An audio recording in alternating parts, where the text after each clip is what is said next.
program. And they said no, they really wanted to talk about expanding T, because T had worked so very well in Eurasia.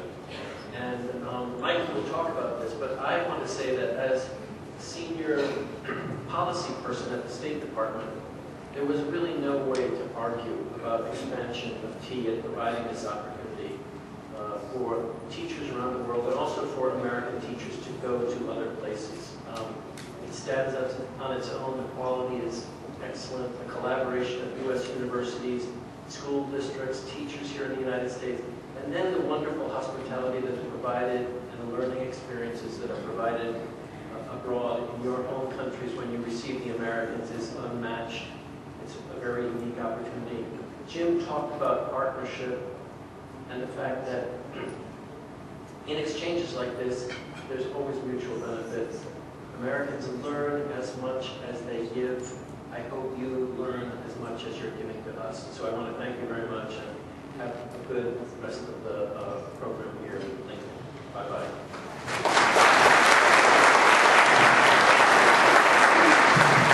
Okay, our next speaker will be Michael's new boss, Tom's new boss, Michael Kumar, the State Department.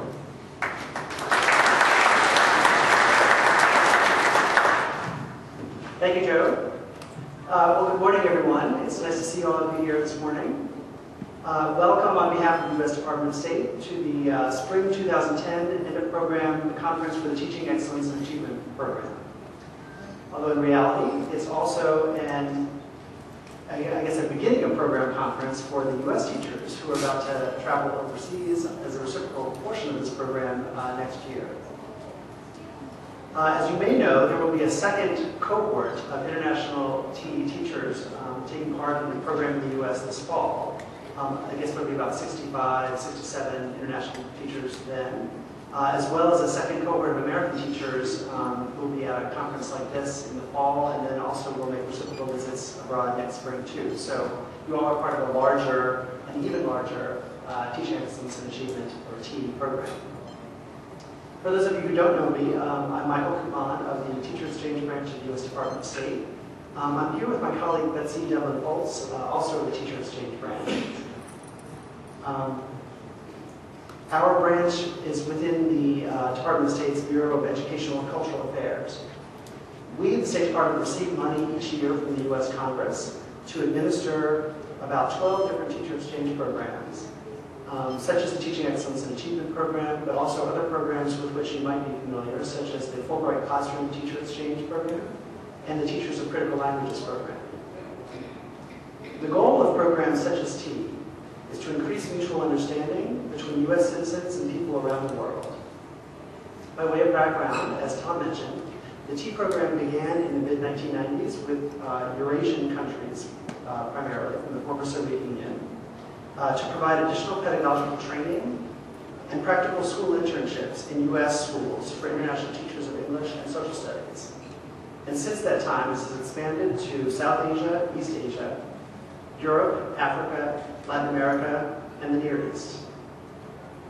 So you're following the footsteps of over 1,000 international teachers and over 250 U.S. teachers who've taken part in this program over the past 14 years. Participating countries, just so you have an idea of the scope of the program, participating countries now include Argentina, Armenia, Bangladesh, Bulgaria, Cambodia, Colombia, the Dominican Republic, Egypt, El Salvador, Estonia, Georgia, Ghana, India, Jordan, Kazakhstan, Latvia, Nicaragua, Peru, Poland, Russia, Senegal, Tajikistan, Turkmenistan, Ukraine, Uzbekistan, and the United States. And in addition, with the fall cohort of teachers, there are a few additional countries that will be taking part that just aren't represented here in this spring cohort of teachers.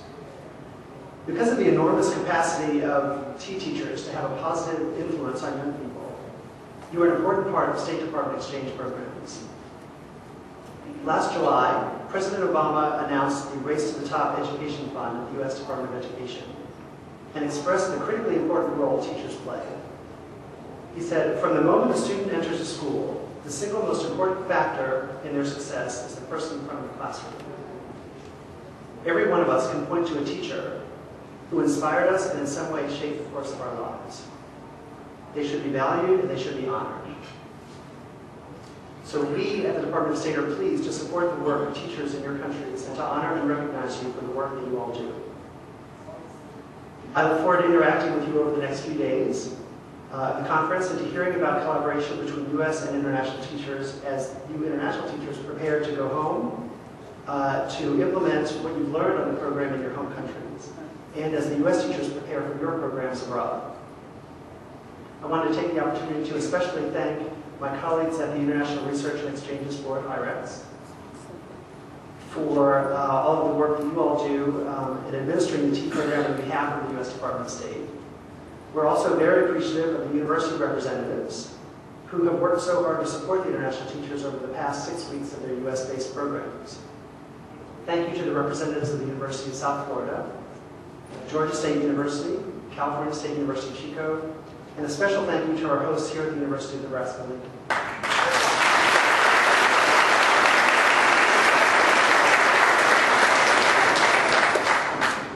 We couldn't have this program without all of your hard work and dedication, and we so appreciate all that you've done on behalf of both the international and the U.S. teachers. So in closing, I just would like to say that we hope you'll find the conference to be useful and a good professional development opportunity. And I look forward to interacting more with you all over the next few days. Thank you very much.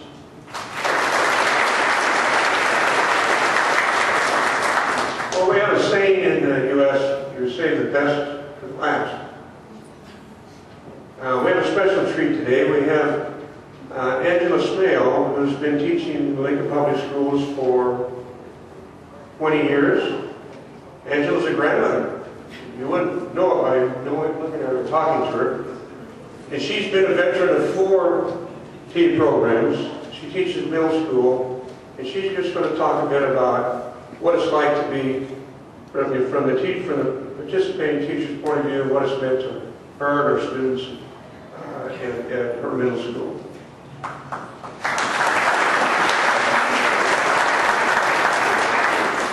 Good morning.